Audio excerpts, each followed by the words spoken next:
This is Seeing Red, now in our 15th season of bringing you the best in independent Red Bulls news and opinion. Now, here are your hosts, Mark Fishkin and Joe Goldstein. New York is hot. The Red Bulls get a 1-0 win at home to keep pace in a tightening Shield race. John Tolkin gets his 5th goal all-time for New York on a fantastic free kick. On Pride Night, it's Seeing Red, the New York Soccer Roundup. Tonight on the show, we'll go inside the win against Orlando. We'll give our Bull of the Week, as we always do. Transport in around the stadium is just a horrific mess, and path isn't helping. We'll talk about that. Some folks missing against in the big Eastern Conference rivalry, perhaps against the Revs. We'll preview the match Saturday night at Gillette Stadium. Our guest is Matt Harmon of Red Bulls Radio, and your emails. It's Mark Fishkin here with Gustavo Guimaraes. Gustavo, how are you? Excellent, Mark. I'm very good. Excited to be here once again. Awesome. Remember, folks, the liking and the subscribing, please do us a solid, especially on YouTube.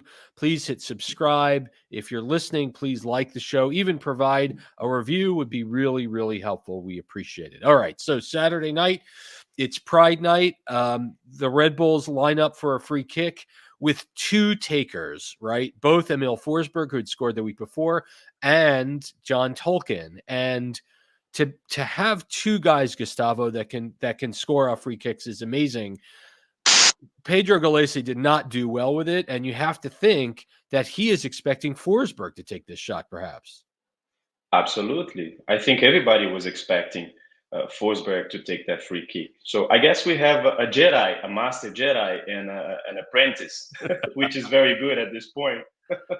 Yeah, Jamai after the match talked about having a contest with Emil Forsberg about the number of free kick goals scored this season, which I'm all for it. And with 2 free kick goals in the last 2 games, you have to think opposing defenses will be incredibly wary about fouling near the box because although we'll get to it, sadly, neither of those players will be with the Red Bulls on Saturday. But nevertheless, it's another wrinkle, and at a time when maybe Dante Van Zier appears to be in his own head a little bit. Let's talk about Van Zier. He had a couple of good runs into the box and just couldn't make the legs work right to attempt even a middling shot. What's going on here? I think he's actually going back to last year's form somehow. And that 2023 Dante Van Zier is appearing for us right now, which is absolutely disappointing at this point of the season because we were expecting him to fly higher and higher, especially after the beginning of the season and that magnificent game against Inter Miami. So it is disappointing. I hope he can, get things right next time, and he's doing the right things. And I absolutely wish him the best going forward. He's just thinking about it too much. You can see him slowing down as he is trying to think about how the best way to do it is. I mean, this guy's been a professional player for 8 years. Just take a shot. Just hit the ball, and good things will happen. A couple of weeks on the show, and we have an email about it later, we talked about kind of a middling performance from Emil Forsberg, and it's really, I'm one that really that chides fans when they complain about wins. But the team's won 4 or 5. They're doing good things. And I think it's important to note that in this particular match, in the final third in particular, Forsberg always trying to be so unselfish at times when perhaps letting loose may be the thing to do, snuffed out a number of quality scoring chances by refusing or choosing not to take the opportunity for himself. What are your thoughts? Let's not forget, we're talking about a soccer player that is over 30 and not selfish at all. It was the second match in 4 games. Obviously, it takes its toll on the player. The legs get tired.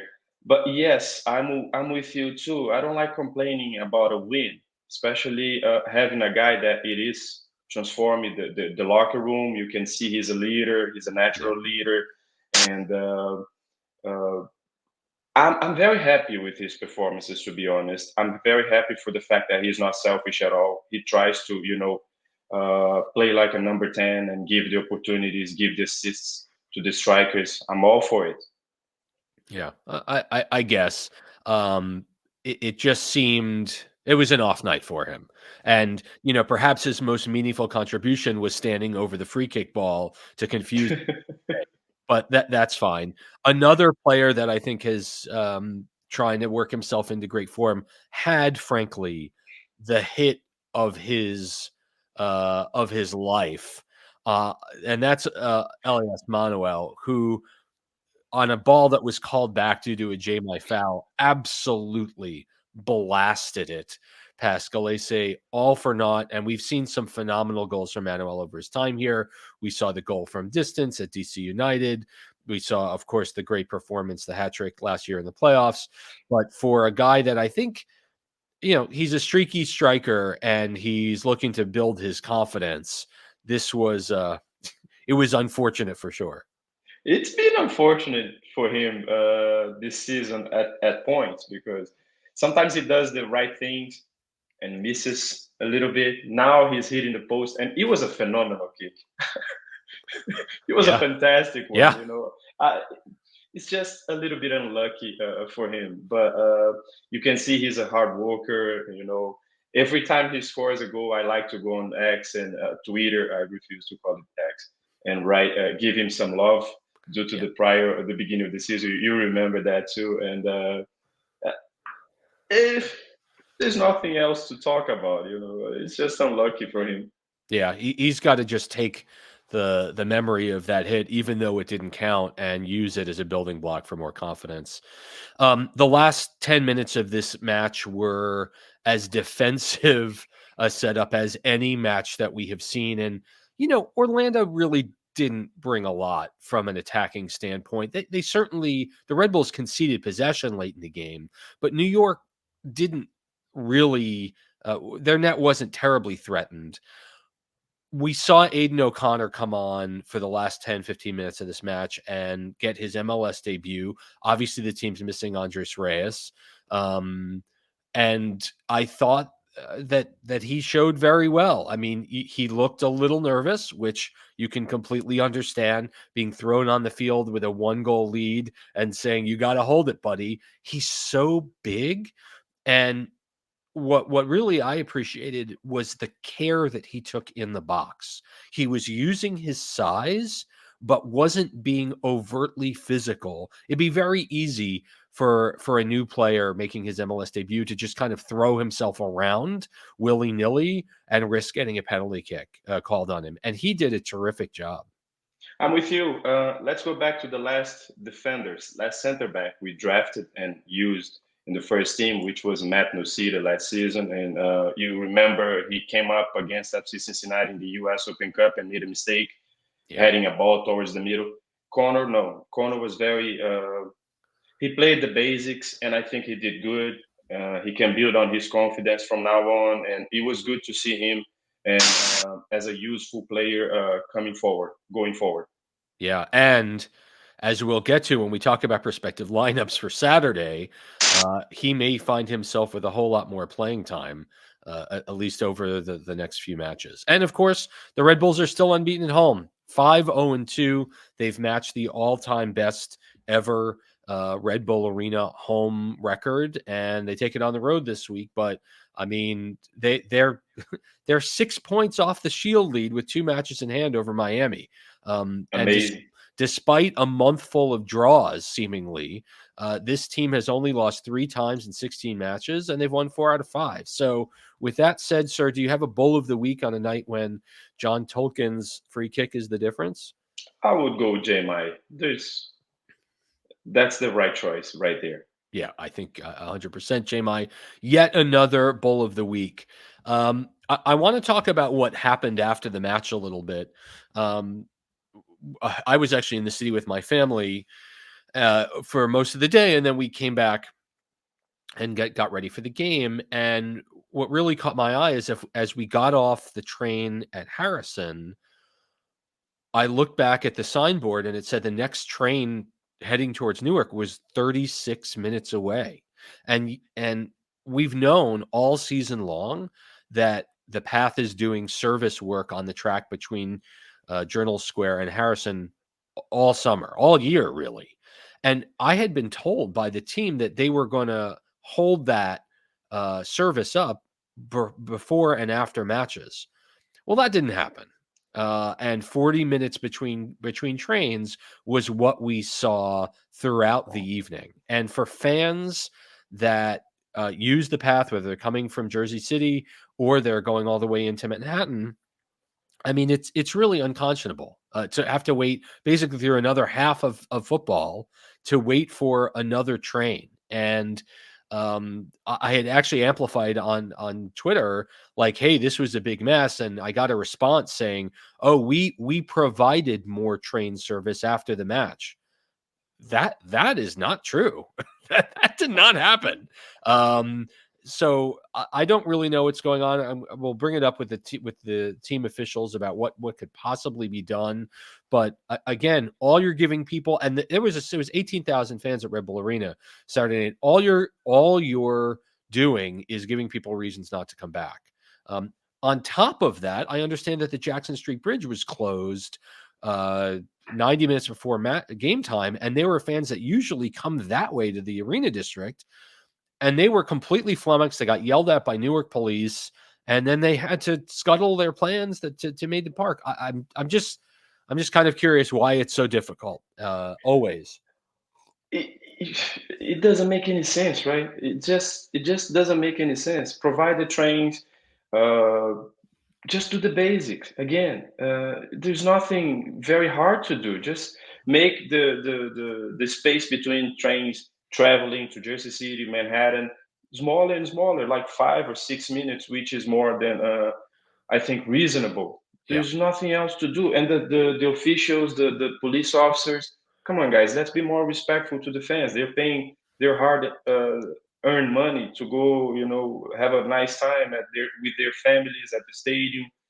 They just want to have a good time, and not what you're talking about is just uh, a few reasons, many factors for them not going back to the stadium, which is not exactly what the team wants. So just do the basics.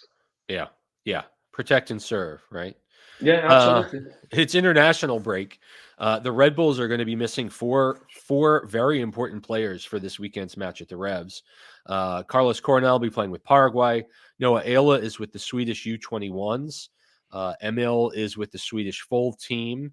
And John Tolkin is with the U23s as they get ready to play in the Olympics. And that's a lot of important players. And so, someone on Twitter said something to the effect of, "Well, the team was not constructed well enough when you have all these players missing, and they're going to have to really struggle to find." I mean, listen, Ryan Mara has one of the team's clean sheets this season. In the back, Kyle Duncan appears to be returned to fitness, and while he's not surely first choice, he can play on the left if need be. Missing Forsberg will be a problem, and we saw that against NYC. Keep in mind, New England is not NYC by any stretch, and Noah Ayla with Andres Reyes hurt. I think we're going to see Aiden O'Connor again, lining up for his first MLS start. So, just your thoughts in general on player absences and what that's going to mean. You have almost an entire lineup, right? Ayla, Coronel, J. Mai. But I do think Schwarz may consider having Dylan as a center back instead of Connor, at least for now, given the fact that they'll be playing away against. Obviously, the Revs are not true contenders this season, but they do have Carles Gil, which for me is one of the best players in the league, and he can do some damage by himself, just with his quality and everything else. But do I want to see O'Connor playing more? Yes, I do, but I just don't think it's the right time yet. I would stick with Reyes if he comes back, and Sean And if starting this match. if Reyes isn't healthy, Then I'll go with Dylan. I'll go with the two brothers.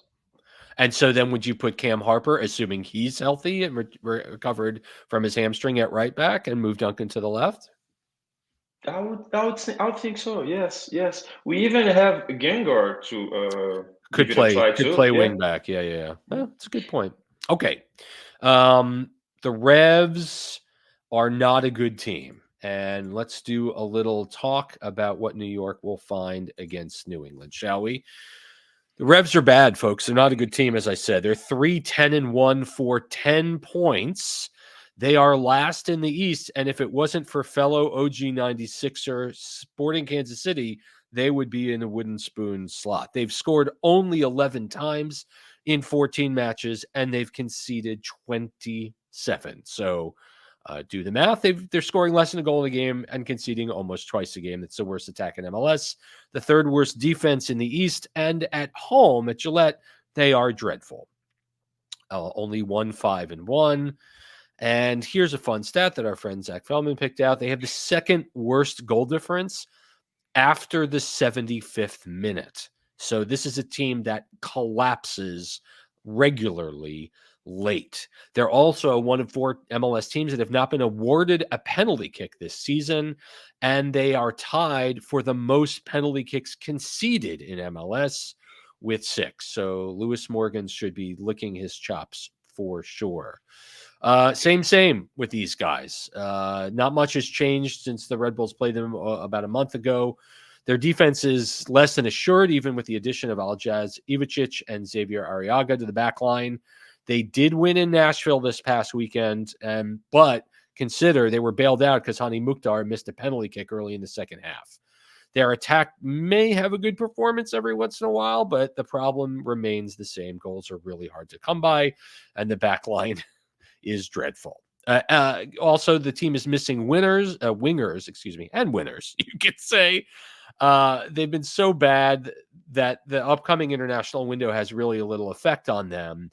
But one player, Esmir Baratarevic, is going to be with the U.S. in the Olympics, and he will miss Saturday's game. He will be with JMI preparing for the Olympics. So Tomas Chankale and Nacho Gil, not Carlos Gil, but Nacho Gil are injury doubts for Saturday. That leaves Emma Boateng as a potential on the wing, making New England extremely thin at that position heading into the match.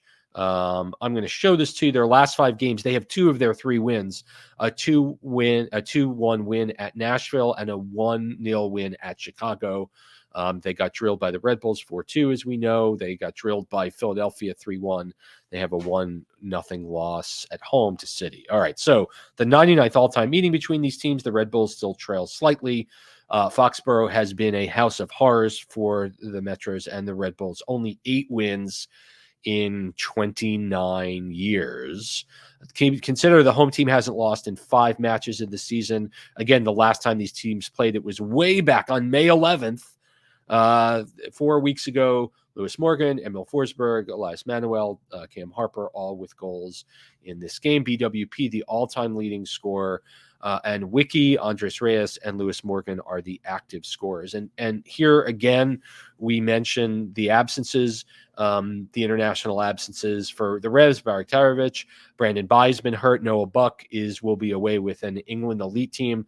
Tomas Chankale is injured. Nacho Gil is injured. For the Red Bulls, we've already covered this.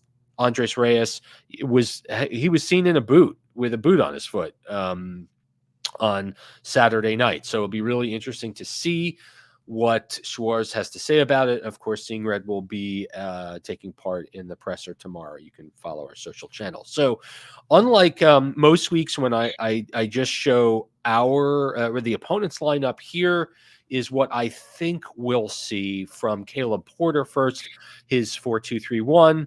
Aljaz Ivacic has 1 clean sheet in 9 for the Revs. DeJuan Jones, who is coming back from injury and did not make the Olympic team, with 1 assist this season. Dave Romney, Xavier Arriaga, Nick Lima, former U.S. national, with a goal and an assist.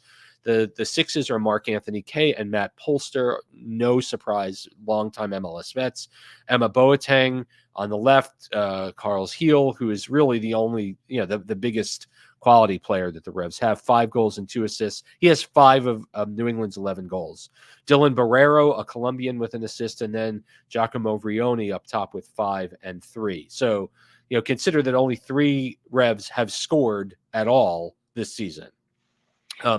And for the Red Bulls, here's the lineup that I have. Ryan Mara behind Duncan, Sean Nealis. I have Aiden O'Connor and Dylan Nealis, as we've already talked about. That might be slightly different. Amaya and Edelman at the 6s. Carmona and Harper, if he's healthy and ready to go, on the wings. And then Lewis Morgan and Dante Van Zier up top. And so, sir, what are your general thoughts here? The Red Bulls come in on a huge head of steam. They've won 4 and 5. They don't win at the Revs very often. Both teams missing important pieces. What are we going to see? I'm excited. From the Red Bulls' point of view, I'm excited. I think the Red Bulls have all the tools to prevail up there, in which the Revs are promoting it as the Brazilian night for my fellow people up there, which is kind of curious. You were talking about their lineup, and you mentioned Dylan Borrero. Dylan Borrero was a very good prospect back in the days in Colombia. He went to my Brazilian soccer team, ended up winning everything down there, and he came up here, and I was expecting him to be one of the stars of the league, which didn't happen. And this week, I saw a video where he was promoting a Brazilian barbecue contest among friends from the media up there, which is, I think it's bizarre. Nonetheless, I do think the Red Bulls will win over there. I'm just a little bit concerned that the Revs scored 11 goals, and 2 of those came against the Red Bulls. I think the guys will have to, be ready to go on top of everything, mistake-free. So I try to have a mistake-free match away. It's been happening a little bit often this season, and if they do the right things, Red Bulls 3-1. I really think this will be a telling match for whether or not New York can create quality scoring opportunities without Emil Forsberg. We saw how much they struggled against NYCFC. I mean, they were not better than NYCFC that night. That said, New England has only 1 win at home. The Red Bulls know that they can beat this team. They are going to be playing on the plastic pitch. I think O'Connor will start, and I think Sean Nealis is really going to have to lead the back line and give O'Connor a ton of confidence. I think you're going to see if Yengar plays, maybe if Harper plays, they matching up well with Lewis Morgan, and I think Van Zier is going to get excited and hit the net. I'm going to call it a 2-0 Red Bulls. Let's not forget one of the best games of this season. The Red Bulls didn't have Forsberg. That's right, against Miami. Yep. That's another opportunity for the boys to step up. Morgan, Van Zier, and the Revs, they're having a little bit of a problem. Not a little bit, a huge problem with Dave Rumney and Caleb Porter, and he's not starting him, and it's just a mess. It's a completely mess over there. It is a mess. All right. Thank you, sir. When we're back on Seeing Red, our friend Matt Harmon is going to join. So keep it here, won't you? Thanks.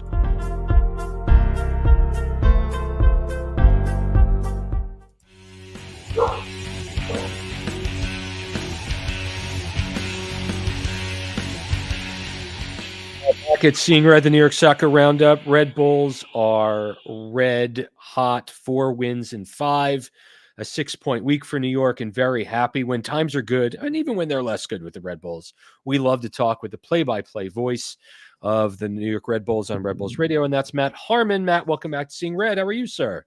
If I'm reading correctly, Mark, episode 576. Yes. Man, that's insane. That's insane. It's a lot. We are. Congrats, by the way. It's you. so good that you guys keep doing this, and the different evolutions of it, and the fact that it's still up and going. You should be really really proud of yourself, to be quite honest with you. We are, but you're 10 years into this adventure yourself. So I'm going to give that right back to you. We were young men when we started this. Yeah, I started in a whole nother decade. Yeah. Having turned 50 in February, I was 40 when I started this job, which is crazy. But so much fun, and always happy to come on and talk with you about this team and this organization, which I know both of us have a lot of good feelings about. And yeah, listen, I mean, a 6-point week, it's hard to argue with that, especially after what was a disappointing way to go into the bye week off the NYCFC. And, I think, Mark, not to jump too far ahead, I think the one thing that's been really refreshing, maybe is the best word, is when this team doesn't play well, you hear from the team, we didn't play well, and they did not play well against NYCFC, and everybody's hand went up in the air and said, yeah, this wasn't so good. And again, a team that's lost only 3 times in 16 matches now, you think, well, that's okay. I also appreciate when the losses have happened, the entire team from coach on down taking ownership. And that's something that maybe we haven't seen a lot of in this most recent era. But I want to talk about where New York fits in the hierarchy of teams. Some talk from the league content arm earlier today about the elite teams in MLS. Salt Lake is on an unbelievable tear. Miami, of course, is always going to be there based on their talent. Cincinnati's played extremely well. LAFC's creeping up. New York obviously went out there and got a point earlier this year. I don't think anyone would confuse the Red Bulls for being an elite team, despite the fact they're 8-3-5. And so I guess the question is, they're 6 points out of the Shield slot with 2 matches in hand. What has to happen for this team to really get the pub around the league of being an elite team in MLS? So before I answer that, and it's a great discussion point, let me just clarify. We're talking league, or we're talking Eastern Conference, or combination thereof? League. I think we're talking league. I think we're talking Shield. I always kind of struggle, Mark, with looking at the league. And I say that, and I'm happy to talk about it, but I do say I think it's difficult to compare everybody in the league because the schedule is so different for everyone. It's an imbalanced schedule. So take Salt Lake, in a really good way. Look at who they've played, and then look at somebody else, and it's a completely different mishmash of teams when you cross over conferences. Do I think Red Bull is among the better teams in the league? I would say without question. Steve and I actually talked about this on our pregame show going into the game against Orlando. Where you look at the team right now, top 4 in the Eastern Conference, I wholeheartedly believe it's a top 4 team in the Eastern Conference. Yeah. And then when you compare to the other teams, Miami obviously has a roster that is right now second to none in Major League Soccer. That doesn't mean that they can't be beat. I mean, case in point, they just dropped 4 points over the course of their last couple of games with home games. So anyone can be beat on a given day. Does Miami worry me if that's the team that Red Bull has to play, Eastern Conference finals, Eastern Conference semifinals? Yeah, because in a one-off, I know anything can happen. But to that point, I would say I think New York has done enough in the first part of the season. The game against New England on Saturday night will mark the end of the first half of the year, and then you turn the page in the second half of the year. I also think this discussion of who's the best teams in the league right now, I think will completely be a different conversation when you and I talk, let's just say in 4, 5, 6 weeks. And I say that because you've got, over the course of the next 6 weeks, international break, Olympics coming up, Copa America coming up. So what team is going to have the most guys, I think, is going to go a long way in determining where the standings may be, or what the standings look like after Leagues Cup going into August. Now, go back to probably the meat of your question. What Red Bull need to do in order to say, yes, we are a threat, not just in the Eastern Conference, but for the Supporters' Shield and going into the playoffs.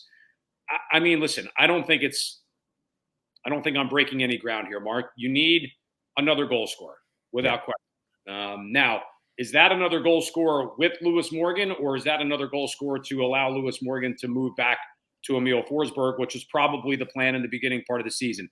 Don't know the answer to that, and I think you can make an argument one way or the other. I mean, the way that I've seen Lewis Morgan this year, he's a flat-out 9. I mean, the way that he played this season, he is a 9 without question. His speed, his intensity, his runs off the ball, his goal scoring, his finishing, that all is a 9. But if you're going to play in a 2-striker system, you need another guy. And wow, how dangerous would New York be with whoever that is, with Morgan and Forsberg and whoever really takes hold. It's been Carmona as of late, and we actually think he's done a really good job. And that is not, by the way, to negate what Dante Van Zier can bring, what Elias Manuel can bring. But if you bring in another guy that can do some of those things maybe on a more consistent basis, I think that is step number 1 before you hop back in. To me, step 2, you got to find some help for Frankie Maya and Daniel Edelman, or you are going to run those guys ragged by the end of the year. And I know that guy was Peter Stroud, but Peter Stroud isn't around right now. So you've got to figure that out. And it might be somebody on the roster. I actually think, to go back to Carmona, I think he has shown an immense amount of maturity and growth this year, where if you threw him in the 6 every 3rd game, I think he'd be okay, to be quite honest. I think he would too. It's a good pivot to talk about Van Zier, who clearly looks to be so far in his own head. He cannot just strike a ball right now. And we all know that scorers are streaky, and we all know that Dante has really yet to reach his full potential as advertised since he arrived here before last season. But in the game this past week against Orlando, he had a number of opportunities where he just couldn't even make contact with the ball. And what can be done here? I mean, other than hypnosis, to get him to just relax and play instead of overthinking every opportunity. I don't know the answer to that, Mark. And if I did, I'd share it with you. Yeah. And you and I probably wouldn't be talking on Seeing Red right now. We'd be coaching, living in luxury somewhere, because we'd be able to predict the future. Now, listen, I don't think anyone can question Dante's talent. He's a talented soccer player. Yeah. Is he in a bad spot right now? He's probably in a little bit of a bad spot right now. And I think, this past week probably didn't do much for his confidence. I don't think NYCFC did much for his confidence. He's had some just strange issues. And I feel like with him, man, and it's so easy to say, right? Go score a goal and you probably feel better about yourself. Like, it's not that much more complicated. Yeah. No, it's not that much more complicated. And I think anyone who's trying to make it more complicated than that is actually making a bigger deal of it than it needs to be. He's a goal scorer. That's why he came here to Major League Soccer and the New York Red Bulls. But if he's not scoring goals, clearly it's getting in his head. And he's a different player right now than he was at the beginning part of the season. The beginning part of the season, the first 25% of the year, you saw the glimpses on a more consistent basis of the guy that Red Bull fans, organization, all thought they were getting a year ago. Take 2023 out the window because of the field stuff, the injury at the end of the year. Has he had some bad luck? 100%. I can tell you from just seeing him up close and person, off the field, he still looks like the same guy. He's still positive in training, still positive, still working hard, still getting after it.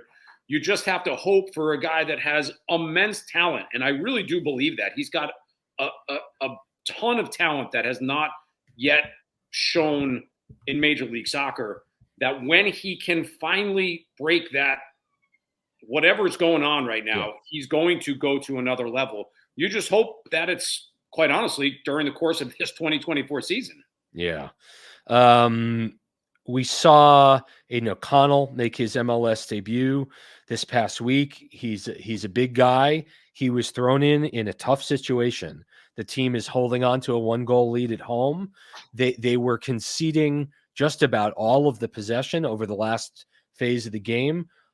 We've seen Sandro go to 3 center backs in a 5-man back line, but I don't think they've parked the bus in a game like they did last Saturday night. It all worked out. I think Orlando's finishing was dreadful. They are really in a very bad way for a team that was predicted to do very, very well this season.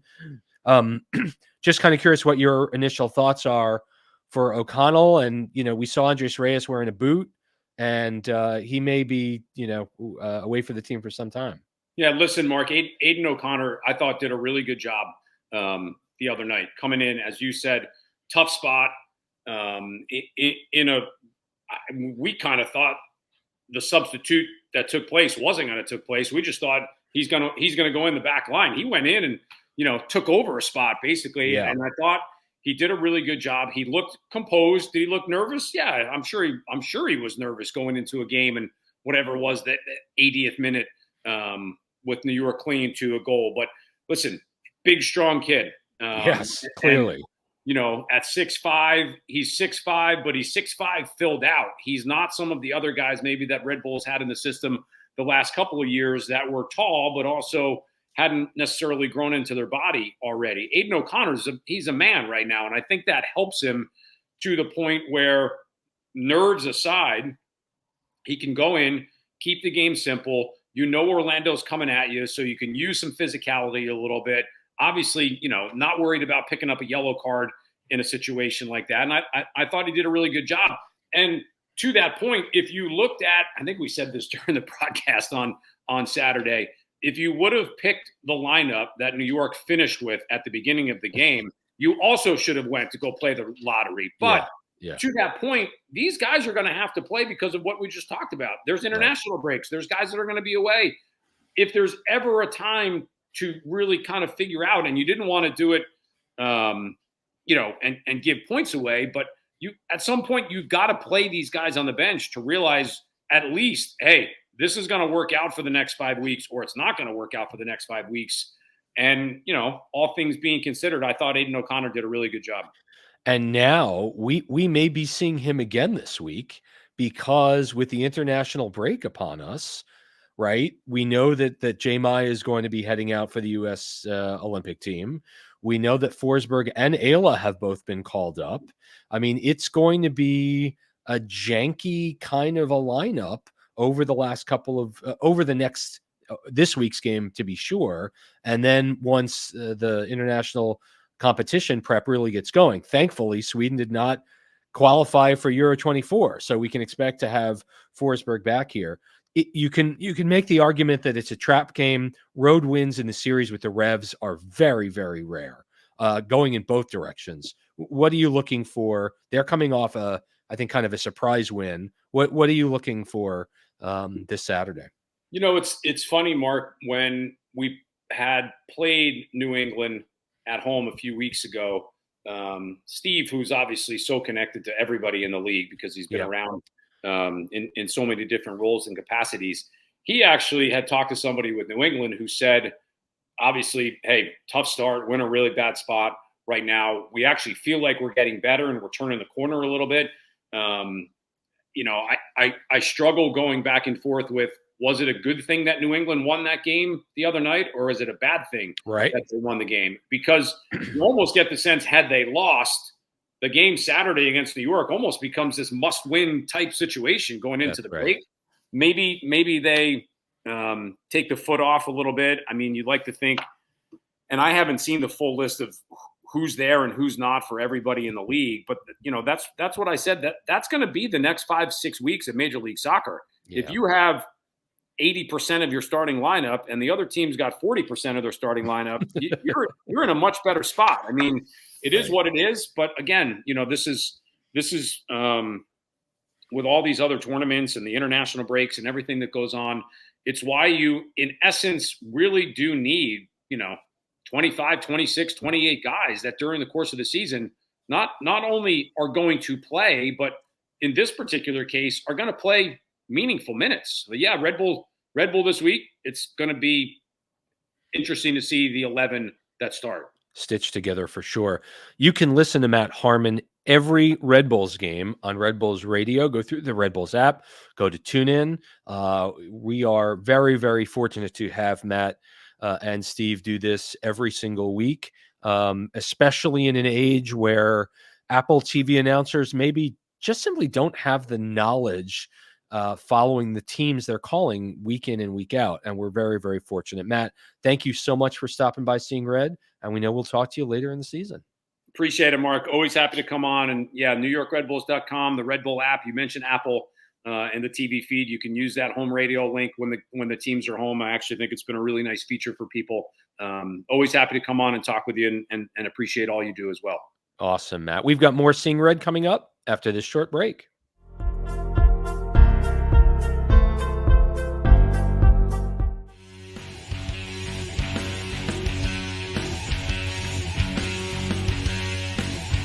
All right, we are back at Seeing Red, the New York Soccer Roundup. So happy to get some emails to share with you after a 10-day break when everyone forgot how to write them. But seriously, folks, if you have access to email, and I'm pretty confident you do, please write us at seeingredny@gmail.com. 3 emails tonight. Here's our friend Dan McDevitt, who writes, "Hey, Mark and Gustavo, I wanted to chime in on your superlatives for the first 14 games. The biggest disappointment for me this year is Andres Reyes. He's definitely regressed. I must also agree somewhat with JJ on Forsberg. His presence has definitely helped the team, and there is clearly no like-for-like backup for him. He hasn't quite been the difference maker the team promoted him when they announced his signing. The quality is there. The assist to Harper in the DC match proves that. But he doesn't seem to have the legs to go 90 minutes, and he's not so good. He's not so good that MLS defenses have no answer for him. I know MVP is by definition a in my opinion, that addition has contributed the most of the team's improvement this year is Sandro Schwartz. Center backs accepted, the entire team looks vastly improved, and that doesn't just come from Lewis being healthy or Forsberg being on the field. The passing is quicker and more sharp, and they're better with the ball at their feet, and adjusted systems and principles of play, whatever, allows them to continue to be a threat when the other team sits back in a bunker. Poor Peter Stroud was having a breakout year before getting his ankle broken. I have to imagine the coaching is what's made that difference. For me, Schwartz has been a home run hire. Get well, Joe. We're all rooting for you. Sincerely, Dan. What are your he's not wrong that Schwartz has made a massive, massive difference. What are your thoughts? I don't see Reyes regretting. I think inconsistency is a little bit of a factor for Reyes. He can have his ups and downs, and which is the case this season again. So for me, he's on a steady pace.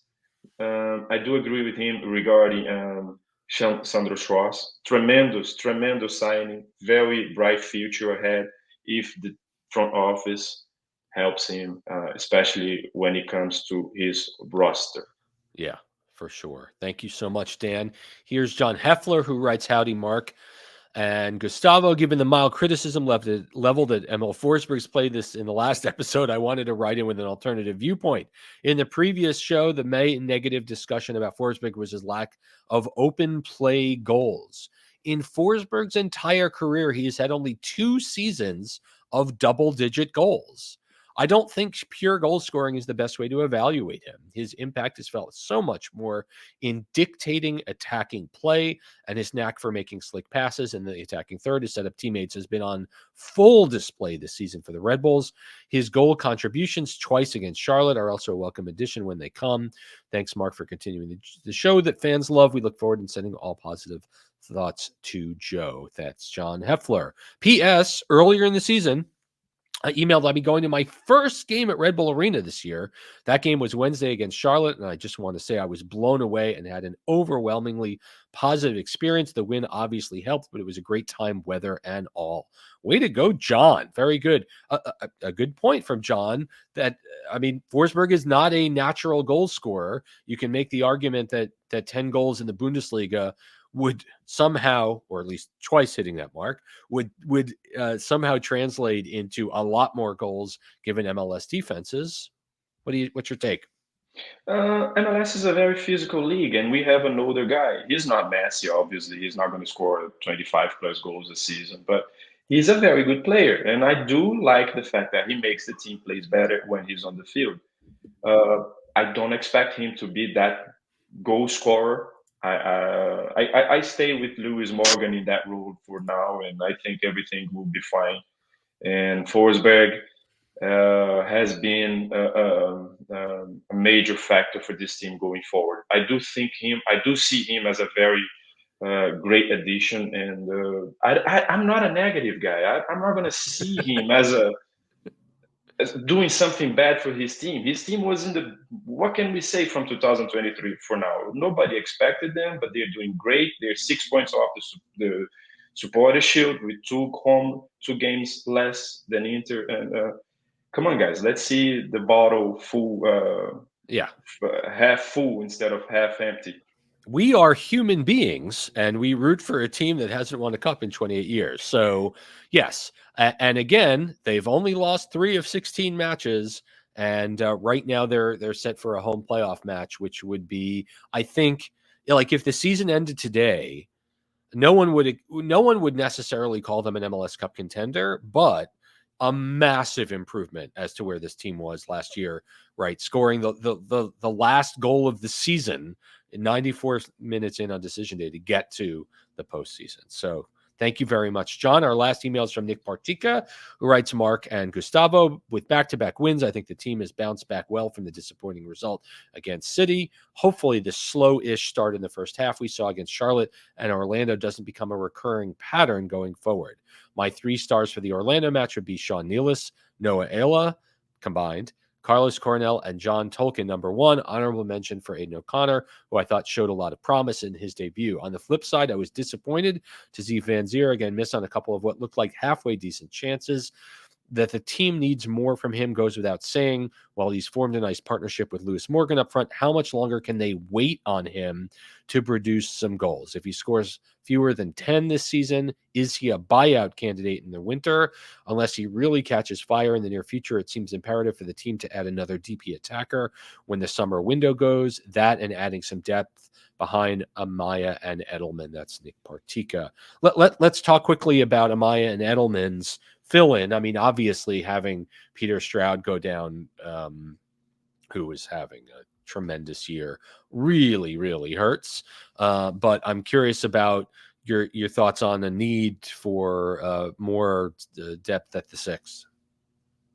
It's necessary. It's necessary, especially now coming the summer transfer window, because we don't know too about Edelman when he's going to get call ups for the national team, and it's unfortunate for Stroud. I think it changes the dynamics when Stroud is on the field, because I think Stroud can play better with the ball compared to Edelman. Yeah, and he has more quality on the ball, and he did certainly hurt the team, because now it changes. You have a number 6 in Edelman, which stays more behind. He doesn't go forward very often. He has more difficulties with the ball.